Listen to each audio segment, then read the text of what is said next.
Bonjour à toutes et à tous, c'est François et je suis ravi de t'accueillir pour ce nouveau podcast Café Trailer, le podcast qui échange avec des trailers qui vivent leur passion à 200%. Le but de ce podcast est de te partager leur histoire, leurs secrets, leurs projets et d'en apprendre beaucoup plus sur eux afin que tu en tires un maximum de bénéfices.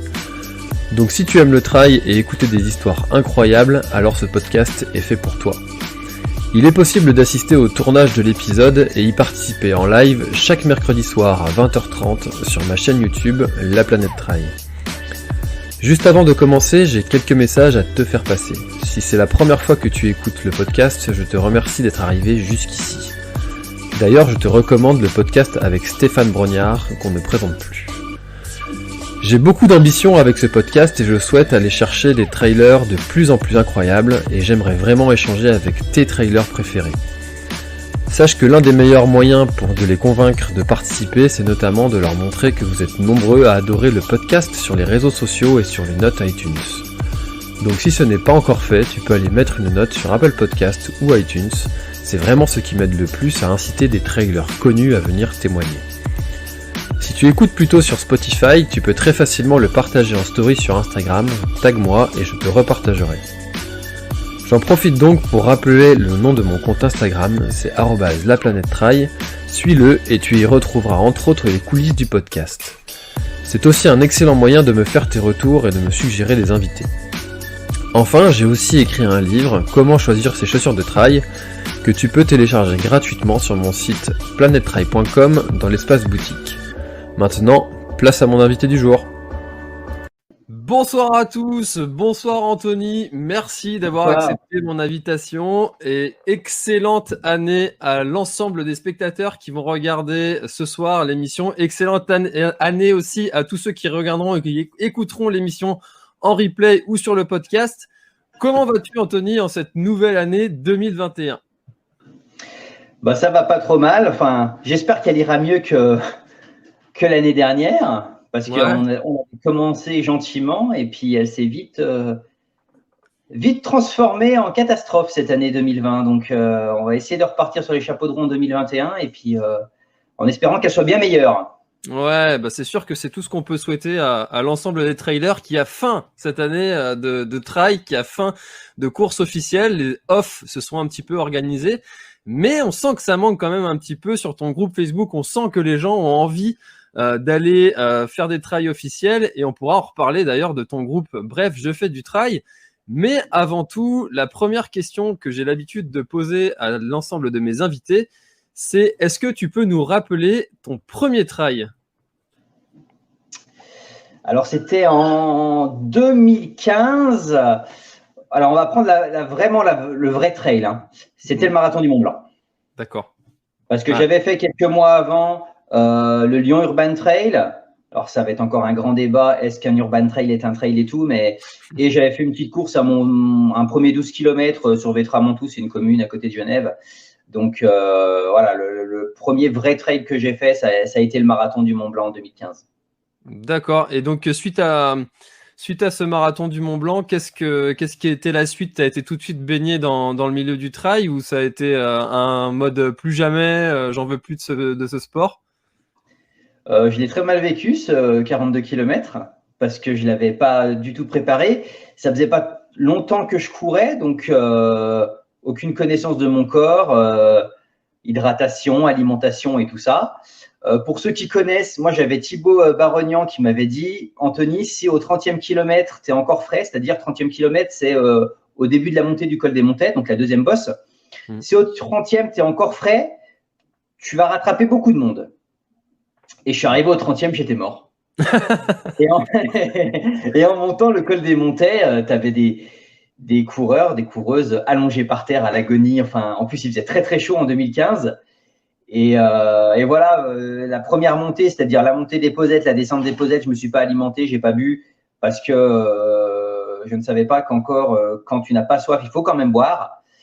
Et ça, c'est les erreurs du débutant. Et c'est sûr qu'après, le temps que ton corps il commence à se recharger, à reprendre du carburant, tu fais quelques kilomètres dans la souffrance. Mais j'ai réussi à le finir quand même. Ok, donc suite à cette première expérience, donc c'était un petit peu compliqué. Et du coup, tu nous disais que tu n'étais pas du tout coureur, mais comment ça se fait alors? Parce que là, tu vois, tu dis que tu n'étais pas du tout coureur, pas du tout habitué à ce genre de sport. Et pourtant, tu vois, 42 km en montagne, ça reste une belle performance malgré tout, même si on a, je le dis à chaque fois, mais on a un petit peu tendance à banaliser le trail et les distances de toujours plus longues.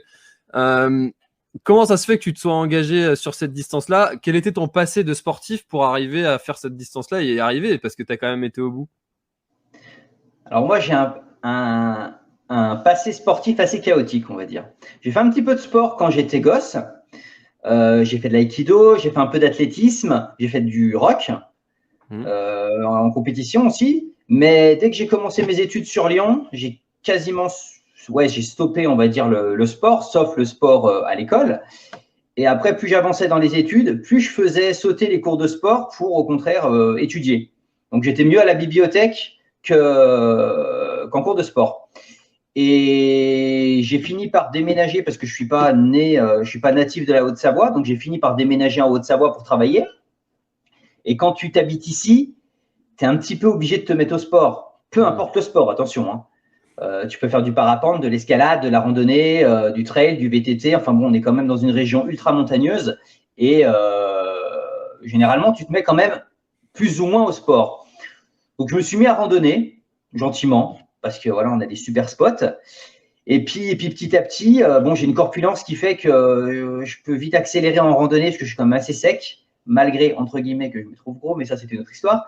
Et après, tu vas de plus en plus vite et puis la marche se transforme en marche rapide et puis tu commences à trottiner en descente et puis voilà. C'est pour ça que pour moi, le trail, c'est de la randonnée rapide. C'est une transformation de randonnée vers une course en chemin. C'est un bon débat, ça aussi. C'est comme ça que je suis venu à faire Est-ce que les trailers sont juste des marcheurs rapides Ouais, moi j'y vois plus comme ça. Ouais. Puis après, quand on regarde les ultras, tu retournes indirectement vers de la randonnée, parce que c'est un ultra en tant qu'amateur, et tu as quand même peu, vraiment de la longue distance, tu as quand même peu de portions qui se courent. C'est vrai que après tu as des trails comme on peut penser par exemple à l'UTMB comparé à la Diagonale des Fous. Sur l'UTMB, si tu cours pas, je crois que les barrières horaires sont quand même assez serrées pour pouvoir terminer non? Ouais, tu regardes l'UTMB, Daen, je crois, il le fait à autour de 7 km/h de moyenne, mais tu en as qui le font à 3, qui le font à 4. Ceux qui le finissent en 46 heures, ils ne doivent pas courir beaucoup de portions. Attention, ce n'est pas une critique. Hein. Non, bien sûr. Non, mais puis voilà, le marathon du Mont Blanc, c'est quand même assez emblématique ici, un petit peu comme l'UTMB. Et voilà, moi, je m'entraîne souvent sur Chamonix, donc c'est vrai que c'était un petit peu pour concrétiser toutes mes balades que je fais là-bas, accrocher un dossard à domicile, quoi. Ok, ça marche. Bah écoute, donc du coup 2015 premier trail et ensuite t'as enchaîné en montant les distances, t'as réduit, tu t'es dit stop pendant un temps. Qu'est-ce qui s'est passé ensuite? Qu'est-ce que c'est que ta carrière sportive à la suite de ça? Non, après j'ai fait des courses un petit peu à droite à gauche. Alors je faisais beaucoup de off, j'organisais énormément de sorties, un peu plus auparavant que maintenant. Des sorties voilà en off avec tes copains, tu lances une invitation sur Facebook, sur différents groupes. Et non, je suis resté sur le. Alors il faudrait que j'essaye d'allonger un petit peu la distance juste pour voir si ça me plaît, mais je pense que ça me plaira pas. Parce que j'ai peur de m'ennuyer. Pas forcément que le corps ne suive pas, parce que si tu suis une préparation, il n'y a pas de raison, quand tu as l'habitude de faire des 42 km, de ne pas réussir à faire un 60 ou un 70. Par contre, j'ai peur de finir par m'ennuyer. Par exemple, moi, je cours en musique. Ok, oui. Parce que, je cours en musique parce que, quand tu cours 5, 6, 7, 8 heures, et j'ai peur de partir sur des ultras et même si le corps suit, de finir par m'ennuyer. Et je me rappelle d'une phrase qu'un collègue m'avait dit, qui avait fait l'UTMB et qui a abandonné à la deuxième nuit, pas parce que le corps ne pouvait plus suivre, mais parce que c'est plus au niveau de la tête, quoi. Il s'ennuyait. D'accord. C'est vrai que c'est très important ça de trouver des techniques pour combattre l'ennui, justement. Alors, tu as cité la musique, on peut citer aussi, par exemple, de refaire un petit peu le point sur sa vie personnelle, d'avoir des choses que tu as envie de réfléchir sur le sens de la vie. Enfin, en fait, moi, je le vois aussi un petit peu comme de la méditation en mouvement, ou un petit peu une démarche philosophique aussi. Parfois, où on va faire vraiment le point sur sa vie, je trouve, pendant cette période, parce on a un petit peu rarement l'occasion d'être souvent seul dans notre vie, comme tu le dis, où on a des vies à 100 à l'heure. Et le trail et l'ultra trail permet ça, en fait, même si on a des compagnons de course pendant quelques temps. Mais ça permet ça, justement, de pouvoir faire le point, d'être justement seul pendant ce temps-là. C'est vraiment un moment pour soi. Donc ça peut être intéressant. Ça t'attire pas plus que ça, du coup, à première vue, quoi. Il faudrait que j'essaye. Après, moi, les formats qui me plaisent, voilà, le format marathon, c'est un format qui me plaît bien. Par contre, avec beaucoup de dénivelé, comme moi, mon trail référence, en tout cas, et celui que j'ai le plus apprécié, c'est le trail des Sicoles à Val d'Isère. Malgré qu'on soit au Savoyard et qu'on le revendique, il y a des très, très belles courses sur la Savoie. Et voilà, moi, ça reste mon trail référence, le trail des Sicoles à Val d'Isère, qui fait 3500 de dénivelé positif sur 42 bornes. Okay. Et voilà, tu passes 6 cols, dont 3 cols à 3000 mètres et une aiguille à quasiment 3400 mètres. Ah oui. Donc voilà, tu as des passages assez aériens, tu as l'altitude aussi. Et ça, c'est des choses, autant sur un marathon du Mont Blanc, j'ai remarqué que tu as beaucoup de gens qui s'inscrivent, qui ont un bon niveau, même en running, et qui se disent, bon, moi j'ai un bon niveau, s'ils sont un peu préparés, un marathon du Mont Blanc, ça peut passer. Après, des trails avec de l'altitude, si tu n'es pas un minima préparé, ça fait beaucoup plus le tri. Surtout que l'année où on a fait le trail des Sicoles en 2018, il y avait sur les 42 bornes, il y avait 19 km de neige. Donc ça, pareil, ça fait… moi, j'aime beaucoup courir dans la neige, donc ça fait le tri aussi. C'est des courses, voilà, c'est assez éprouvant, mais t'en prends plein les yeux et t'es dans le parc de la Vanoise, donc c'est vrai que ça en jette. Ah, c'est clair que c'est des très beaux endroits. Et je rebondis sur ce que tu disais tout à l'heure, sur le fait que la montagne, ça a toujours été un milieu qui est sportif. Et ça, à chaque fois que j'y vais, ça me marque de voir de voir tous ces gens en mouvement. À chaque fois que je vais en montagne, tu vois en fait que c'est un milieu qui est sportif, et ça donne en fait l'envie d'aller faire soi-même aussi du sport. Donc je te rejoins vraiment là-dessus. On a vraiment cette sensation en fait. Et du coup, ça m'inspire beaucoup ce que tu dis, que quand tu es arrivé du coup vers Chamonix, que tu te sois mis au sport. Alors, pour rappel, pour tous ceux qui regardent l'émission en direct, là, vous pouvez poser toutes vos questions à Anthony. Alors, je rappelle qu'Anthony est l'administrateur, le boss, le BOSS du groupe Bref, je fais du trail, qui est le groupe où il y a le plus de personnes en France, il me semble. Et donc, la première question, elle nous vient de Paul. À quand la Saint-Élion? Ah, ce Paul. C'est assez. Je l'attendais, mais peut-être pas en première. Oui, j'ai longtemps critiqué la Saint-Élion. Enfin, critiqué. Pas sur la difficulté, parce que ça se trouve, c'est une course que je n'arriverai pas à finir. Hein. Mais j'ai longtemps critiqué ça, la Saint-Élion, et je me suis toujours dit, un jour, je la ferai. Et à chaque fois, je repousse l'échéance. Bon, en 2020, de toute façon, c'était grillé. Mais à chaque fois, je repousse l'échéance et je vais être obligé de la faire, surtout avec la pression que Paul me met à chaque fois que je parle. Si tu suis le groupe, de toute façon, à chaque fois qu'il y a un post Saint-Élion, si j'ai le malheur de répondre au poste, tu es sûr qu'il y a Paul qui est derrière qui va me poser cette question. Donc, à quand la Saint-Élion? Oui, je la ferai un jour où il y aura le soleil qui brillera au-dessus de la course. Mais je dénigre pas du tout. Il faut faire l'aller-retour alors pour faire une partie de jour. Je ne dénigre pas du tout la difficulté de la course, parce que justement, vu que c'est une course qui est quand même assez roulante et qui se court quasiment tout le temps, je pense qu'elle est très difficile, surtout toute une nuit. Souvent, il y a de la neige, il y a le froid, elle doit être difficile à gérer. Donc, je ne dénigre pas du tout. Il y a le monde aussi à gérer. Hein. Ouais, c'est ça qui m'attire pas trop, quoi. Alors, tu vas me dire, ouais, Anthony, tu as fait quand même le marathon du Mont Blanc. Oui, le marathon du Mont Blanc, oui, il y a du monde aussi. Mais, ouais, c'est quand même des grosses machines.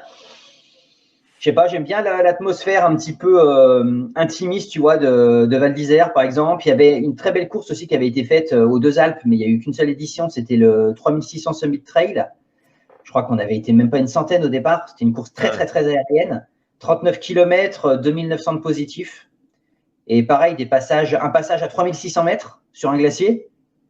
Donc, j'ai des copains qui venaient d'Ardèche, de Drôme, qui ont beaucoup plus la caisse que moi, qui sont plus jeunes, qui ont plus la caisse. Et ben, ils sont arrivés à 3000, 3002, ils ont abandonné parce que l'altitude, ça les a séchés. Donc, je préfère ces petites courses intimistes que les grosses machines. Mais oui, la Saint-Élion, pourquoi pas un jour pourquoi pas. Je pense que ça va faire une fois dans sa vie quand même. En tant que coureur, je pense que ça va faire une fois dans sa vie. Je suis assez de cet avis-là, moi. Toutes ces courses qui sont ultra célèbres, type toutes les courses où il y a beaucoup de monde, Templiers, UTMB, enfin tout ça. Je pense que c'est des courses qui doivent être à vivre, parce que s'il y a autant de gens qui y vont, c'est peut-être que c'est pas pour rien, c'est peut-être que les paysages sont sympas, que l'ambiance est sympa. Autant qu'ils y retournent. Oui, en plus. Ils la font chaque année. Hein. Chaque année, ils retournent sur leur Saint-Élion. Mais ça, c'est la même chose que les personnes qui vont en camping-car tous les ans au bord de la même plage. C'est les habitudes. Peut-être, ouais. Mais non, je suis assez de cet avis-là. C'est sympa les petites courses, mais par contre les courses avec du monde, c'est vrai que ça va être des courses qui vont être sympas à faire au moins une fois dans sa vie. Donc la Saint-Élion en fait partie, du moins de mon côté. Je suis d'accord avec toi. Après, avant qu'on retrouve vraiment la Saint-Élion originelle avec les 10 000 coureurs qui partent d'un coup, vu la conjoncture épidémique en ce moment, je pense qu'il y a quelques années qui vont s'écouler. Ouais, c'est sûr que ça reste. Des gros sas avec 10 minutes à chaque fois. Enfin, je ne sais pas comment ils vont organiser ça, mais parce qu'il y a les dates, j'ai vu que les dates étaient tombées pour 2021. Mais ouais, les départs, comme on a vu, même l'UTMB, parce que l'UTMB, quand tu es dans Chamonix, le temps que tous les coureurs passent et qu'ils libèrent les rues de Chamonix, il y a au moins 20 minutes, quoi. Donc ça, je suis pas sûr qu'on va y revoir avant un petit moment. Espérons. C'est tout ce qu'on peut nous souhaiter. Alors, passons au groupe Bref, je fais du trail. C'est donc, je le disais tout à l'heure, l'un des groupes les plus connus en France. Comment ce groupe est né? Quelle est l'histoire de ce groupe? Qu'est-ce qui t'a donné l'envie de monter ce groupe? Et comment est-ce que tu l'as fait grossir? Et raconte-nous un peu l'histoire de ce groupe. Alors, pour ceux qui me connaissent, je suis quelqu'un d'assez provocateur. Et en fait, ce qui s'est passé, c'est que j'étais sur un groupe il y a 5 ans, parce que le groupe là, a eu 6 ans. Là, bref. J'étais sur un groupe qui s'appelait « Tu sais que tu fais du trail quand ?» C'est un groupe qui est toujours existant. J'étais là-dessus et je me suis fait censurer un post. Alors, je ne sais plus exactement ce que j'avais mis, mais ça devait être une pub e-run que j'avais partagée parce qu'il y avait moins 30 ou quelque chose comme ça, tu vois, sur les moins 30% sur les accessoires, sur les chaussures, je ne sais plus. Et je me suis fait censurer ma publi et ça m'a insupporté au possible. Et je me suis mis sur mon téléphone, j'ai créé un groupe. Je me rappelle, j'étais sur la presqu'île de Gien, sur le lit de mon ex-belle-mère. Tu vois, pour te donner un 31 décembre. Et j'ai créé un groupe, parce qu'un groupe Facebook, ça se crée en 2 minutes. Il faut juste avoir l'idée du titre. Il s'appelait « Tu sais que tu fais vraiment du trail quand ?» Donc, je pense que tu ne pouvais pas faire plus provoque. J'ai invité des copains qui ont invité des copains qui ont invité des copains. On s'est tout de suite retrouvé à 500, 600, 1000. Et le groupe a grossi très, très rapidement de cette façon. D'accord. Voilà. Mais tu avais déjà un gros réseau dans le trail ou pas tant que ça? Non, ça commençait. Ça commençait. Et puis après, tu te fais des amis. Comme je te disais, on est quand même dans une région où il y a quand même beaucoup de courses. Donc, on côtoie beaucoup de monde. On organisait des sorties entre nous. Donc, il y avait un beau noyau. Et le groupe a vraiment commencé à exploser autour de 10 000, quand on s'est retrouvé à 10 000. Et là, à l'époque, avec les modérateurs et les administrateurs, on s'est dit il faudrait qu'on change de nom. Parce qu'on nous assimile beaucoup trop au groupe initial, bien que les deux groupes n'avaient strictement rien à voir. Hein, c'est juste que j'avais plus ou moins pompé leur nom, j'ai pas honte de le dire, et je vais juste rajouter vraiment. Et on prenait un groupe sans censure. Ce qu'on nous reproche aujourd'hui d'ailleurs, de ne pas avoir assez de censure. Mais bon, ça, c'est notre histoire. Et on a fait un sondage sur le groupe. On a demandé aux membres comment ils voulaient que le groupe s'appelle, parce qu'on n'a pas voulu prendre la décision nous-mêmes. Donc, on a fait un sondage. On a mis un post. Il y a eu énormément de noms qui sont sortis, dont Bref, je fais du trail. Et je me rappelle Trail Spirit aussi. Après, les autres, je ne me rappelle plus, mais voilà. Et après, on a fait un sondage. Et celui qui est ressorti, c'est Bref, je fais du trail. Donc le groupe, après, on a changé de nom et on l'a appelé Bref, je fais du trail. On s'est élaboré un logo pour nous, voilà, qui dit groupe dit logo, et qui a été fait par deux membres du groupe. Et puis voilà, l'aventure était lancée. D'accord, c'est une belle histoire. Enfin, c'est sûr que quand on voit et quand on participe un petit peu au groupe Bref, l'histoire te va bien et te correspond bien, parce que c'est vrai que quand tu animes le groupe, parce que c'est un petit peu ton rôle d'animer ce groupe, on voit tes publications qui sont toujours un petit peu qui essayent de piquer un petit peu quelque chose chez les gens. Alors c'est toujours autant que la tienne sur le Mont Blanc. Comment ? Autant que la tienne sur le Mont Blanc. Exactement. Alors tu vois, en fait, je me suis pris à ce jeu-là mais ça me faisait tellement rire de faire cette publication. Alors pour ceux qui ne l'ont pas vu, j'ai fait une publication hier, il me semble, sur est-ce que faire le Mont Blanc en mode trail, c'est de la folie. C'est vraiment de la folie. Voilà. Alors, et du coup, il y a plein de gens qui sont venus commenter en me disant que j'allais bientôt mourir, que c'était irresponsable. Bref, je me suis fait incendier par beaucoup de personnes. Mais quand on me connaît, savoir que moi, je vais faire le Mont Blanc en courant, c'était vraiment de la provoque. Et puis, c'était vraiment dans cet esprit, et voir les réponses qu'allaient mettre les gens. Alors après, il y avait aussi des réponses bienveillantes et des réponses avec des vrais conseils. J'ai même un guide qui est venu me voir en privé pour me donner des conseils. Et ça aussi, c'est la puissance du groupe Bref, c'est qu'on a de tout. Et tu le dis souvent, en fait, c'est que c'est un reflet de la société. Qu'est-ce que tu penses vraiment que c'est un reflet de la société, le groupe Bref, de par le fait qu'il y ait de tous ces types d'échanges? De toute façon, plus tu vas être nombreux, plus tu vas refléter la société. C'était un groupe qui était beaucoup plus facile à gérer en dessous de 10 000. En dessous de 10 000, c'était comme une grosse bande de copains, tu vois. Et puis après, les groupes, tu vois, on est 45 000 aujourd'hui. On a eu un passage où où il y avait beaucoup où ça clashait tout le temps. Il y avait toujours quelqu'un qui mettait l'huile sur le feu, ça partait en cacahuète. Là, ça s'est un petit peu calmé, mais c'est sûr, dès que tu mets des posts, l'avantage des posts un petit peu débat, comme tu as mis, ou comme ça m'arrive de mettre, comme d'autres mettent aussi, c'est que ça crée énormément d'interactions, et c'est ça qui est intéressant, parce que tu peux être contre l'avis d'une personne, mais argumenter, et puis avoir un débat constructif, plutôt que tout de suite s'insulter. Après, il y en a, oui, qui s'emballent, ça part dans les insultes et tout. Qu'est-ce que tu veux faire? Ça reflète la société. De toute façon, tu vois bien, on ne refera pas le monde. Hein. Comment tu le vis, toi, ça, d'ailleurs, en tant que personne, en tant qu'être humain? Parce que du coup, tu es un petit peu la cible de tout ça. Et puis, on sait bien que les écrans, ça inhibe un petit peu tout ça, et puis les gens se lâchent, disent des choses qu'ils ne diraient jamais en vrai, parce qu'ils auraient tout de suite la réaction de l'autre en face, et puis qu'ils ne la supporteraient pas. Alors, sans parler forcément de violence, mais on n'a pas forcément envie de voir quelqu'un de triste en face de nous, et on n'a pas forcément envie de l'insulter et de voir qu'il est triste. Comment tu le vis, toi, ça, quand tu te fais insulter sur le groupe pour ton rôle d'administrateur? Comment tu le vis? Je pense que c'est une de mes qualités. J'ai cette capacité et cette qualité aussi au travail. C'est que j'ai la facilité de passer au-dessus de beaucoup de choses. Voilà. J'ai une glace au-dessus de mon lavabo le matin, donc quand je me regarde, je sais ce qui je suis. Et voilà. Après, c'est sûr qu'une personne qui n'a pas les épaules, qui est un petit peu susceptible ou même très susceptible, faut surtout pas qu'elle s'amuse à monter un groupe. Parce que si ça reste un groupe de copains et que vous êtes 10, voilà, ça passera. Mais voilà, on est en première ligne en tant qu'administrateur. Si tu laisses dire quelque chose, tu te fais pourrir. Si tu censures, tu te fais pourrir.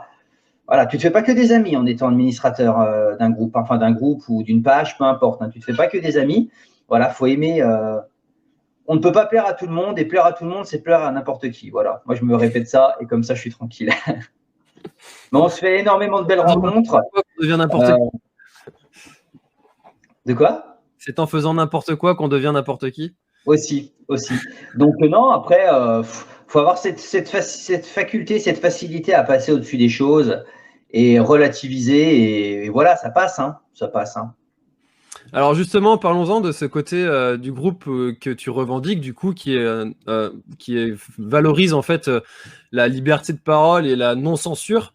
Euh, Il y a vraiment une vraie politique là-dessus, ou ça c'est vraiment quelque chose que tu souhaites et que tu laisses faire. Enfin, c'est vrai que le groupe est souvent critiqué pour ça, mais toi, c'est vraiment ta ligne en fait de groupe, c'est ce que tu souhaites faire du groupe, quoi. Oui, après, j'ai remarqué aussi que plus tu censures les gens, plus ils vont continuer à faire n'importe quoi. Le fait de laisser le groupe fonctionner un petit peu en roue libre, il n'y a pas trop de dérives. Après, il y a 2, 3 insultes. Moi, je vois passer de toute façon les gens qui me signalent un propos un peu, tu vois, une petite insulte, chose comme ça. On a rarement des insultes homophobes ou des insultes racistes ou autres, tu vois. Mm. Mais ouais, des insultes parce que l'autre n'était pas d'accord aussi ou ça, ouais, ça arrive. Généralement, je laisse courir. Je laisse courir. Ok, ça marche. Ah, c'est une vraie gestion, hein, c'est une vraie compétence de savoir gérer en fait tout ça. C'est un petit peu comme gérer une équipe managériale au travail. Et tu fais quoi comme boulot à côté? Parce que j'imagine que cette administration du groupe, ça doit te prendre quand même pas mal de temps. On se rend pas bien compte hein, quand on n'est pas tout le temps dedans, le temps que ça prend. Ils sont quand même assez disciplinés, les personnes sur le groupe. Alors, t'es pas obligé. On n'est pas dans une école où il faut toujours être derrière. Et on est quand même entre adultes. Il y a toujours des dérapages, mais on est quand même entre adultes. Donc, non, il y a moins, comme je te disais, il y a quand même moins de problèmes maintenant qu'il y a eu quand on était, je sais pas, peut-être 30 000. Ouais. Non, mais Voilà. Qu'est-ce que je fais comme travail? sans parler d'insultes, etc., parce que tu l'as bien dit, il y en a pas tant que ça. Mais tous les postes qui n'auraient potentiellement rien à voir en fait avec le trail, je sais pas moi, des arnaques ou des choses comme ça. C'est pas du tout la cible de ça et ça te prend Il y pas en a tant au de tout temps. début, au tout début de la création du groupe. Alors, je sais pas si après il y a un algorithme qui entre en place, mais au tout début de la création du groupe, oui, on avait beaucoup de vidéos interdites aux moins de 18 ans, si tu vois ce que je veux, enfin des liens en tout cas, des iPhones à 1 €, des liens et tout ça, Mm. qu'on n'a plus maintenant. Alors là, on a toujours de temps en temps, mais on a une centaine de publications par jour. Donc, je vais dire, si tu as une, euh, une publication fail, on va dire, tous les 3, 4 jours, ça en fait pas tant que ça au final. Mais oui, des personnes qui essayent de te vendre un séjour à Marrakech sans forcément être lié au trail, parce que ça pourrait être lié au trail, il y a des courses là-bas. C'est très rare. Honnêtement, c'est très rare. Ok. Et du coup, ton boulot à côté, c'est quoi? Tu fais quoi à côté? Alors moi, ça fait 15 ans que je gère une animalerie, D'accord. voilà, sur la Haute-Savoie, et j'ai 2 boutiques en ligne à côté dans le sous-vêtement en tant que micro-entreprise, voilà. D'accord. Ok. Et, euh, et du coup, toi, pour 2021, quels sont tes projets? J'ai vu passer la question, je ne sais plus où elle est. Là, voilà, Nicolas. Alors, je rappelle à tout le monde hein, que vous pouvez poser vos questions à Anthony, on y répondra avec grand plaisir. Si tu as un projet pour 2021, ce serait quoi? Je sais pas. Parce qu'en fait, j'ai même pas la tête à regarder les inscriptions et de me prendre un dossard pour le moment. On est tellement dans le flou. Alors, j'ai des choses qui me traversent l'esprit en off. Ça, c'est pas un souci. Mais en compétition, on est encore beaucoup trop dans le flou pour s'avancer. Donc, non, pour le moment, en compétition, je sais pas. J'aimerais bien, normalement, l'année dernière, enfin, oui, en 2020, je devais faire la nouvelle Marathon Race parce que la Maxi Race avait été beaucoup critiquée sur 2019 quand on avait vu les crêtes avec des embouteillages de coureurs. Ouais. Donc, ils ont été très réactifs, la Maxi Race, pour faire 40 km, on va dire, et limité à 1000 coureurs avec des cotes ITRA minimum aussi pour sélectionner un peu les coureurs, ce qui n'est pas plus mal au final. Et je devais faire la Marathon Race, que je n'ai pas pu faire, mais je devais faire celle-ci. J'avais une nouvelle édition aussi à Val d'Isère, le Trail des 5 Vals, c'était la première édition, c'était une course sur 2 jours. Ça aurait été mon premier, entre guillemets, ultra. Bon, ça aurait été sur 2 jours, mais c'était autour de 80 km avec 5400 plus. Et premier jour, Parc de la Vanoise, deuxième jour, Parc du Grand Paradis, en Italie. avec une nuit en refuge et un départ le lendemain Baudrier et Longe. Donc, je pense qu'il y avait des passages un peu aériens. C'est une course, c'était la première édition. J'étais invité à la course et pareil, annulé. Et je devais aussi aller peut-être, et j'étais invité à la Maxi Race à Madère en décembre, début décembre. Et pareil, parce que Madère me fait rêver. Moi, j'aimerais beaucoup aller courir à Madère. Pas forcément en compétition, mais j'aimerais beaucoup courir à Madère. Ah, c'est sûr que c'est une île qui est mythique, hein, d'aller courir à Madère. C'est vrai que ça fait envie. C'est le Mute là-bas, il me semble. Ouais. C'est vrai que ça, c'est une des courses qui est vraiment très très hard, mais très belle.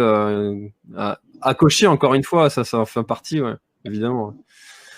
Donc pour le moment, compétition, non. Après, on fera si on voit que la compétition risque d'être compliquée cette année, on fera des grosses sorties off, mais on restera je resterai sur la région parce qu'on a assez à faire ici et il y a plein de choses qu'on aimerait découvrir ou relier différents massifs. Voilà, on a assez à faire. Et puis nous, l'été est relativement court. Enfin, quand je dis l'été, on a de la neige, on a certains sommets qui ne sont pas accessibles avant début juillet et il se met à neiger fin août. Donc, ouais, il y a certains sommets, les créneaux sont courts pour pouvoir en profiter. Donc, on a de quoi faire, en tout cas, pour s'en mettre plein les jambes, ça c'est pas un souci. Comment tu organises ça, un off en montagne? Parce que chez nous, en Bretagne, moi je suis en Bretagne, hein, donc c'est assez simple finalement d'organiser un off. Il suffit d'avoir une personne qui te suit et puis tu trouves facilement des points comme ça pour pouvoir te rejoindre. En montagne, c'est parfois plus compliqué. Quand tu dois passer d'un côté à l'autre, tu as tout de suite toute une chaîne de montagnes à faire le tour. Comment tu t'organises un off en montagne comme ça? C'est assez simple ou déjà, tu n'emmènes pas des personnes à un endroit où tu n'es jamais allé. Tu pars pas parce qu'il y a une question de responsabilité. Alors, si on a des avocats et des juristes sur Bref, je fais un appel, j'aimerais bien qu'on relance un post par rapport à ça. Si on organise un off, est-ce qu'il y a quelqu'un qui est légalement responsable et est-ce qu'il encourt des sanctions en cas de problème? Mais déjà, oui, tu t'évites d'emmener des personnes à un endroit où tu n'es jamais allé, donc plutôt un endroit que tu maîtrises ou au moins que tu connais. Et puis après, pareil, tu essayes d'emmener des personnes où tu connais un minimum le niveau. Il y a quelques temps, il y avait un membre du groupe qui voulait organiser une sortie. C'était une portion de la CCC, mais quasiment la moitié ou les 2 tiers de la CCC. Et il avait demandé une cote ITRA minimum pour organiser sa sortie off. Et il s'était fait pourrir, le gars. Il s'était fait pourrir en disant, mais tu te prends pour qui? Tu crois qu'il faut avoir quoi comme niveau pour pour venir courir avec toi? Mais en fait, c'était légitime de demander une cote ITRA minimum parce qu'au moins, tu ramènes pas… moi, ça m'est arrivé d'aller au Montanvert, donc faire la mer de glace, organiser un off de nuit et d'avoir une personne qui arrive que je connaissais pas, qui était en raquette, qui était venue avec ses raquettes. Alors que non, mon gars, donc, parce qu'après, tu as vite fait même si tu connais le coin, même si la météo est bonne, tu peux prendre du retard avec des personnes qui n'ont pas forcément le niveau du groupe. Et puis, plus ton groupe est gros, moins ça va aller vite, hein, il faut se le dire. Donc, les offs, le top des offs à 4-5, c'est bien. Sauf si tu veux grossir le groupe, mais tu sais que tu as sur 10, on a tous le même niveau. Mais plus ton groupe va être gros en off, moins ça va aller vite. Et puis forcément, en off, tu prends peut-être un peu plus de pauses, tu fais découvrir aux gens, donc forcément, ils font plus de photos et tout. Après, il faut prendre ça en compte dans le timing parce que il fait jour à 5 heures, il fait nuit à 22 heures, mais bon, tu pars pas forcément en été ultra chargé avec frontal et autres, et voilà. Ouais. Non, c'est sûr que c'est quelque chose qu'on a découvert ça en 2021, enfin du moins pour ma part, hein, j'ai découvert ça, beaucoup d'autres trailers ont découvert ça, le fait de faire du off. Et c'est finalement quelque chose qui va nous faire redécouvrir le trail parce que comme tu le disais, on est potentiellement les courses officielles, on espère que ça va se refaire, mais bon, c'est pas sûr. Comment tu vois, toi, l'avenir du trail à ce niveau-là? Est-ce que tu penses que ça va se développer, le côté off? Est-ce que tu penses que le trail va évoluer vers un autre style de pratique? J'espère parce que là, avec peut-être c'est indirectement, peut-être que c'est bon ce qui se passe pour nous en ce moment, ce côté ce côté pandémie, parce que ça va peut-être nous permettre de réfléchir à une autre façon de consommer le trail, on va dire. Donc, pour que les organisateurs se remettent un petit peu en question. Après, le problème d'organiser du off, c'est toujours pareil, hein, c'est le côté responsabilité. Ouais. C'est toujours le même problème. Ouais. Et ça, c'est une question que j'aimerais bien. J'ai toujours eu plusieurs sons de cloche et j'aimerais bien vraiment avoir une ligne fiable. Normalement, a priori, ça serait la personne qui organise qui est légalement responsable. Donc voilà. Ouais, c'est le son de cloche que j'ai aussi. J'ai un copain là qui a dû monter une association pour se protéger. Comment ? Pour se protéger. Voilà, ouais, il a monté une association et puis du coup maintenant à chaque fois que quelqu'un veut faire du off, bah il doit souscrire venir à un de ses off, il doit souscrire à un abonnement à une adhésion à son asso et au moins la personne fait partie de l'asso et il n'y a plus de problème et voilà. Après, le problème, c'est que voilà, ça parle assurance, donc ça parle adhésion, et là, tu es obligé de demander de l'argent aux personnes pour faire du off, et ça casse un petit peu le charme du off, quoi. C'est ça. Mais c'est vrai que si demain, pour le moment, on n'a jamais eu vraiment ce cas-là, mais si demain, tu organises une sortie et qu'il y en a un qui se tue,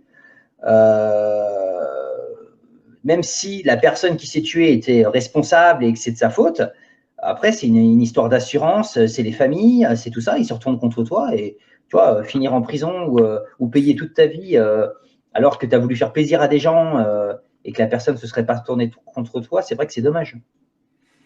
C'est sûr que ça casse un petit peu l'esprit et le délire, mais bon, c'est les avantages et les inconvénients de la réglementation, et notamment la réglementation française qui est un petit peu lourde, on le sait. Moi, je pense qu'il faudrait développer les trails un peu plus autonomes.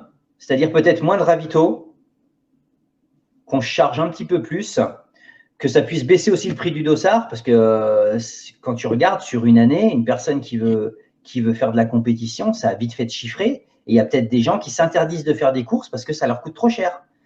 Alors que si demain, marathon du Mont Blanc ou autre, tu laisses que du ravito liquide, par exemple, pas de solide, que du ravito liquide, tu enlèves le cadeau finisher, la petite médaille et tout, et que tu sors un dossard à 35 € au lieu des, je sais pas, 60 ou 70 € actuels, ça ouvrirait peut-être des portes aussi. Bon, ça poserait le problème du tirage au sort et tout, parce que si après, il y a 2 fois plus de coureurs qui veulent s'inscrire. Mais le coût, je pense qu'il faudrait réussir à trouver des alternatives et qu'on parte peut-être un petit peu moins léger, mais qu'il y ait moins tous ces ravitaux, qu'on soit un peu plus autonome sur les courses. Ça, tu vois l'évolution de la pratique comme ça, et c'est un petit peu je sais pas si tu connais le wadinisme. Ouais. C'est un petit peu dans cet esprit-là de plus d'autonomie. Enfin, le wadinisme, c'est vraiment à pousser à l'extrême, je dirais. Mais toi, tu vois du coup l'évolution du trail. Du moins, c'est ce que tu souhaites ou c'est ce que tu penses qui va se passer? C'est ce que je souhaiterais. Okay. J'ai ce même principe, j'ai les mêmes idées par rapport à la montagne. Je trouve qu'on assiste beaucoup trop les gens en montagne. On parlait du Mont Blanc, tu parlais du Mont Blanc hier. Le Mont Blanc, alors c'est technique, c'est difficile, mais au final, tu as énormément d'étapes pour monter au Mont Blanc. Alors que si on obligeait les gens à faire le Mont Blanc quasiment à la journée ou être obligés de bivouaquer pour le faire sur 2 jours, je pense qu'il y aurait beaucoup moins de touristes au sommet. Tu y es déjà allé? Non, j'ai jamais fait. J'ai eu plusieurs propositions, mais ça n'a jamais collé. Alors, je ne le ferai pas en mode, comme on pouvait en parler hier, en mode light, parce que c'est quand même dangereux, je tiens un minimum à la vie. Mais j'aimerais le faire à la journée, par contre. Ok. Parce que moi, 2 jours, 3 jours pour faire un truc, non. Mais tu vois, le Mont Blanc, par exemple, tu prends le tramway, tu arrives à un refuge, après tu as un autre refuge, après tu as encore un autre refuge, après tu as l'abri Valo et après tu as le sommet. Alors en fait, tu as énormément d'étapes qui font tu as des gens qui ont très peu de pratique montagne, qui font des petits stages d'acclimatation. Ils viennent 5 jours sur Chamonix, ils vont à Grand Paradis, tu vois, ils s'acclimatent un petit peu, et puis ils arrivent à faire le Mont Blanc. Et ça casse un petit peu le charme de cette montagne, je trouve. De toute façon, c'est devenu, faut le dire, c'est devenu une machine à fric, comme l'Everest l'est.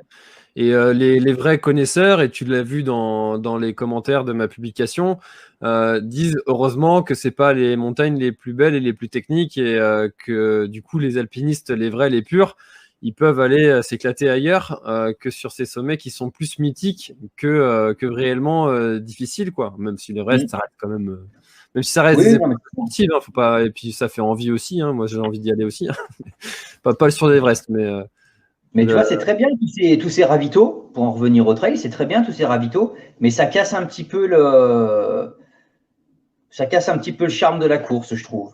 Et je pense qu'on les réduirait ou alors on les enlèverait et on laisserait les gens beaucoup plus autonomes, au pire que de l'eau, uniquement de l'eau, parce que c'est vrai que tout le monde n'est pas, clin d'œil à Kevin, tout le monde n'est pas apte à boire l'eau qui ruisselle dans les ruisseaux pour pas tomber malade. Voilà, tu retires toute la bouffe. On a des sacs, tu peux très bien mettre des barres, des ci, des ça dans ton sac et faire ta course tranquillement et ça serait pas mal. Ça serait pas mal. On assiste trop le coureur, je trouve.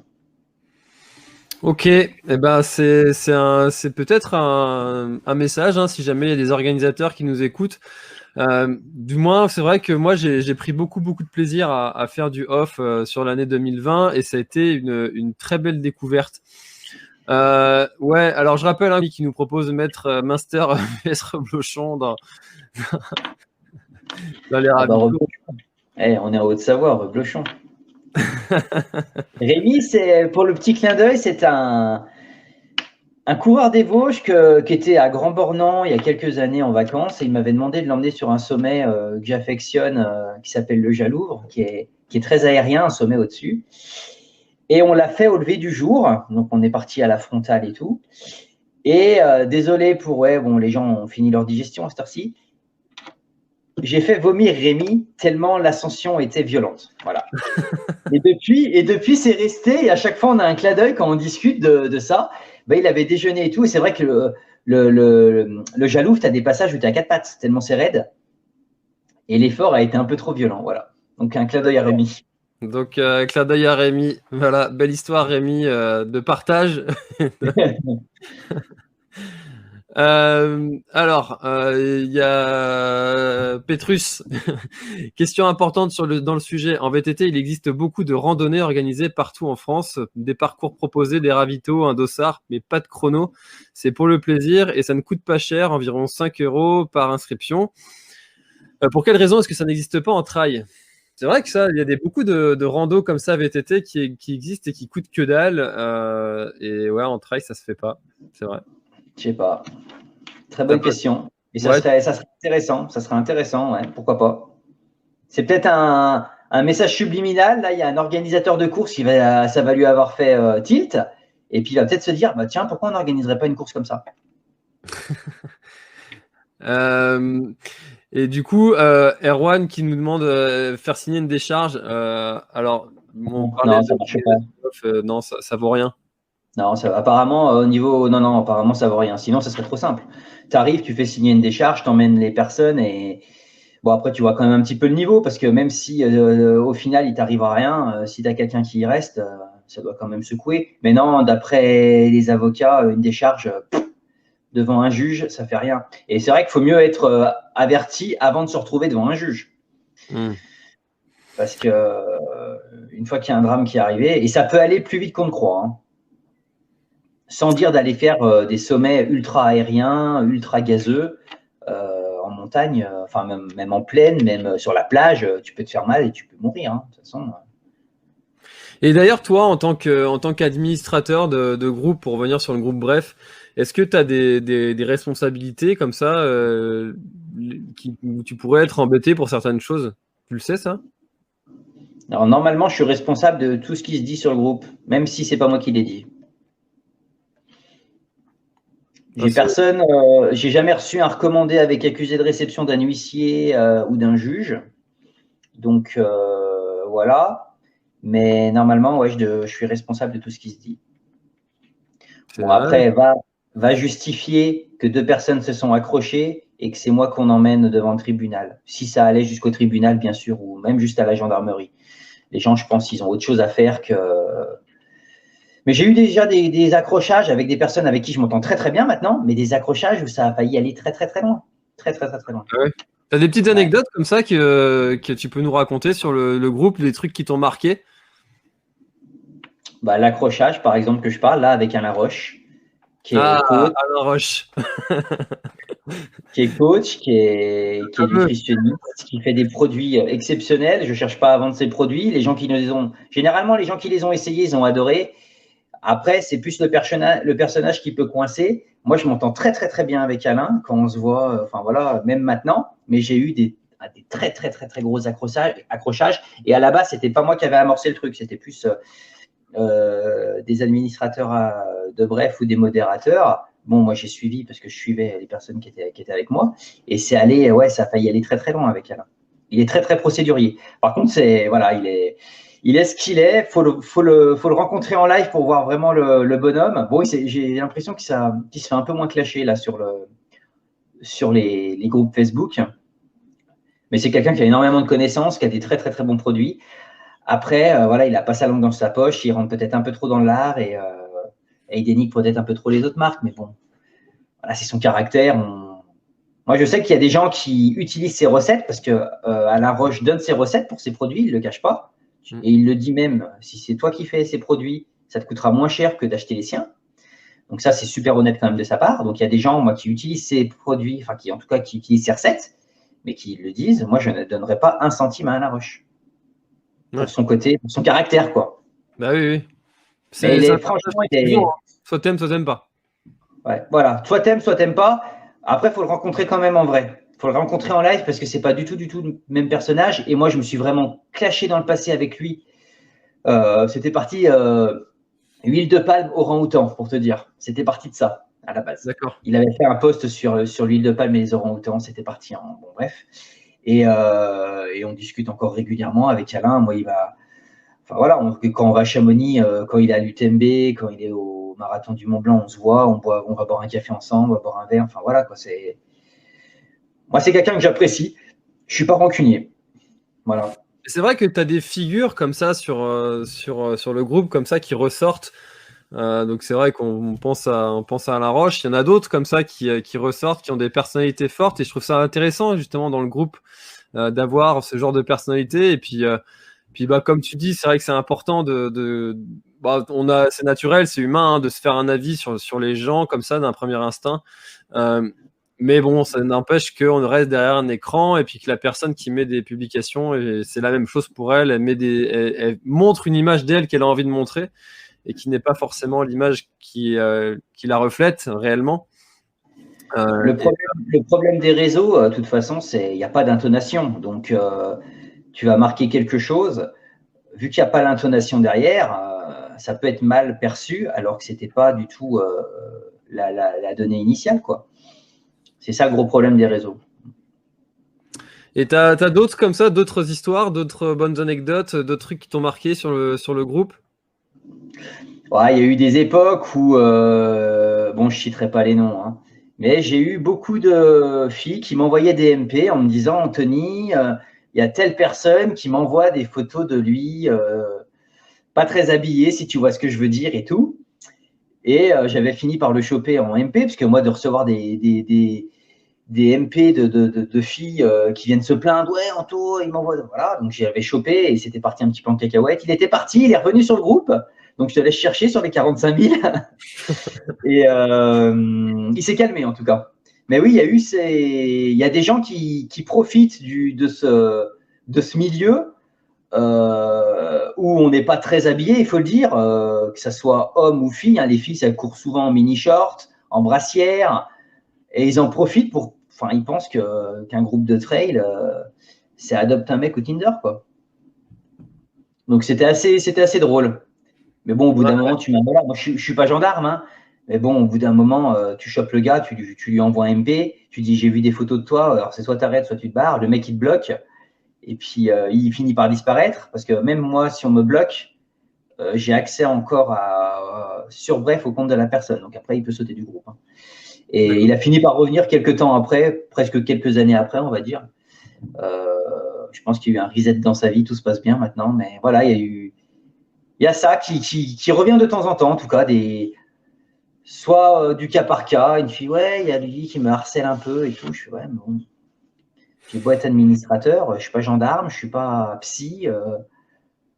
Voilà. Ah, c'est vrai que ça doit être difficile de tenir ce rôle, justement, de trouver l'équilibre entre parce que toi aussi tu restes humain et puis ça doit te toucher quand même un petit peu quand tu reçois ce genre de message, mais en même temps si tu répondais à tout le monde, t'en finirais pas non plus. Si tu Ça me fait surtout rire, ça me fait rire. Pour les filles, c'est peut-être moins drôle, mais moi, ça me fait sourire des trucs comme ça. Je me dis, putain, mais il y en a qui osent tout, quoi. Il y en a qui osent tout. Et c'est là que tu vois que le groupe est le reflet de la société. On a de tout. C'est une réponse que tu fais, ça. J'ai remarqué hein, que tu dis souvent que c'est le reflet de la société, le groupe, et ça, j'y avais pas pensé, mais avant, mais c'est vrai, hein, plus t'es nombreux et plus. Tu as tout, on a toutes les nationalités, on a toutes les religions. Tu vois, par exemple, des fois, on aborde. Il y avait ça m'avait marqué aussi, ça m'avait fait un peu de peine. On avait un musulman qui nous avait contacté, enfin, qui avait mis un post. Il voulait savoir comment. En période de Ramadan, c'était le premier jour du Ramadan, comment les trailers, du moins musulmans, parce que généralement il n'y a que les musulmans qui ont fait le Ramadan, allaient s'entraîner, parce que tu ne manges pas de la journée. Alors forcément, tu as un entraînement qui est différent que quand tu t'alimentes. Et il y avait eu là j'en avais chopé quelques-uns en MP, puisque pareil, il y avait eu des petits pics un petit peu racistes, tu vois. Et bon, le mec, il est arrivé, il est gentil, il n'a rien demandé, il demande. Il aurait parlé jeune, ça serait passé inaperçu, tu vois. Mais là, juste le fait de parler Ramadan, voilà. Donc après, tu chopes les gars en MP et tu leur dis un petit peu de se calmer pour ceux qui sont un petit peu virulents dans leurs propos, quoi, parce que c'est bon. Il y a plein de gens qui vont lire, de 18 à 70 ans peut-être, des hommes, des femmes, voilà. Donc, on essaye de tous cohabiter ensemble le mieux possible, c'est quand même cool. Ok, allez, question suivante. Hello, je savais pas que c'était un groupe de métro. Moi, je suis sur le groupe. Bref, je fais du trail à La Réunion. Qui est admin de celui-là? C'est pas c'est pas le même. Il y a un autre groupe. Bref, je fais du trail. Non, alors bref, je fais du trail à La Réunion à l'époque, mais alors là, je sais plus du tout qui est l'admin. De toute façon, on peut le retrouver facilement. Il faut aller sur la page d'accueil. Ouais. Et on trouve facilement qui est l'admin. On m'avait demandé s'ils avaient la possibilité de reprendre le nom. Parce qu'en fait, Bref est une marque. Enfin, en tout cas, Bref, je fais du trail est une marque. On a déposé la marque. Donc, en fait, demain, tu peux pas utiliser. C'est pas moi qui irai t'attaquer. Hein. Tu peux pas utiliser, si tu veux, le groupe, le nom du groupe, en tout cas, n'importe comment. Et on m'avait contacté si on pouvait faire un Bref, je fais du trail à La Réunion. Ils ont fait la même chose sur Lyon. Bref, je fais du trail à Lyon. Et puis là, dernièrement, vu qu'il y avait dû avoir un clash sur le groupe, pour X raisons encore, j'ai vu passer un groupe qui s'appelle Bref, je fais du trail sans relou. Ah oui, je l'ai vu celui-là. Ouais. Donc voilà, ça peut se décliner à tout. Il y a Bref, je fais du triathlon aussi. Je sais qu'il y a. Oui, je crois qu'ils sont 9 ou 10 000. Mais oui, tu crois que ce serait pas le serpent qui se mord à la queue quand tu auras un groupe avec Bref, je fais vraiment du trail? Il y en a un qui est aussi con que moi ou plus con que moi pour créer un groupe comme ça, il n'y a pas de souci. Il n'y a pas de souci. Après, tu sais, c'est une pyramide, un groupe. Hein. Il faut s'entourer des bonnes personnes. Tu as des membres qui ont apporté énormément à la communauté, qui sont partis, qui ne sont jamais revenus, qui ont changé de passion, qui n'avaient plus après les mêmes idées, tu vois, les mêmes accords et tout. Tu as des gens qui sont revenus. Donc, chaque membre, en fait, que ça se soit bien ou mal passé, chaque membre, de façon à apporter sa pierre à la création, à la réussite du groupe. Ah, c'est sûr que c'est tout un petit écosystème, c'est tout un petit monde, c'est toute une petite vie. J'ai vu qu'à un moment, vous félicitiez aussi, je crois que ça se fait plus, ça, les personnes qui avaient le plus souvent commenté ou ce genre de choses. C'est toute une technique en fait d'animer un groupe comme ça. Et Facebook a mis en place pas mal de statistiques. Alors il y a que moi qui ai accès, mais tu as les heures les plus populaires de la journée. Hein, tu as un graphique où tu vois où il faut mieux poster. Alors je vais donner l'info. Alors vous éviterez. À tous les membres du groupe, vous éviterez de poster tous à la même heure, à l'heure que je vais vous dire, parce que sinon, ça ne va pas faire. Mais 19h, 20h, c'est la meilleure heure. Tu es sûr, par exemple, tu peux mettre un post super intéressant à 15h. Il y a très peu de chances qu'il se voit. Et le truc, c'est qu'il va être noyé dans la masse parce que, comme je te disais, on a une centaine de publis par jour. Il va être noyé dans la masse. Et tu peux poser un post lambda à 20h, et ben, il pourra avoir du succès parce que c'est là qu'il est le plus vu. Alors, ça nous a été aussi reproché qu'il y avait des posts intéressants qui étaient passés à l'as et puis des posts un petit peu à buzz, comme il y a eu un effet de mode passé un temps où on se prenait en photo cul nu de dos derrière avec la montagne devant. J'avais lancé un petit peu le truc. Alors, on nous reprochait, ouais, des posts comme ça fait le buzz. Il y a je ne sais pas combien de vues, je ne sais pas combien de commentaires. Et par contre, quelqu'un d'intéressant qui pose une question, quelle paire de chaussures je dois utiliser sur un 20 km boueux, eh ben, il n'a pas de réponse. Bah ouais, mais ça, c'est les algorithmes Facebook, c'est les heures à laquelle tu as posté le truc. Voilà. Donc, 19h-20h, c'est la meilleure heure. Et comme dit Nicolas, qui sera mon invité dans une prochaine émission. Salut Nicolas. C'est pareil sur les pages, les profils. Ouais, on a toutes ces statistiques. C'est pour ça que sur la page, sur ma page Facebook, La Planète Trail, eh bien toutes les publications se font à 19h. Ce n'est pas pour rien. C'est parce qu'il y a le plus de monde qui est connecté sur Facebook à cette heure-là. Donc oui, c'est toute une technique d'animer tout un groupe Facebook et puis ben bravo pour ça parce que c'est pas simple de gérer ça au quotidien. Oui, on essaye. Ouais. C'est pas si chronophage que ça. Je trouve que comme je le disais tout à l'heure, les membres sont quand même s'autogèrent assez bien et on a moins de problèmes qu'il y a quelques temps. Donc il vit sa vie. Et puis s'il y a vraiment quelque chose qui est dérangeant comme commentaire, souvent c'est signalé par un membre.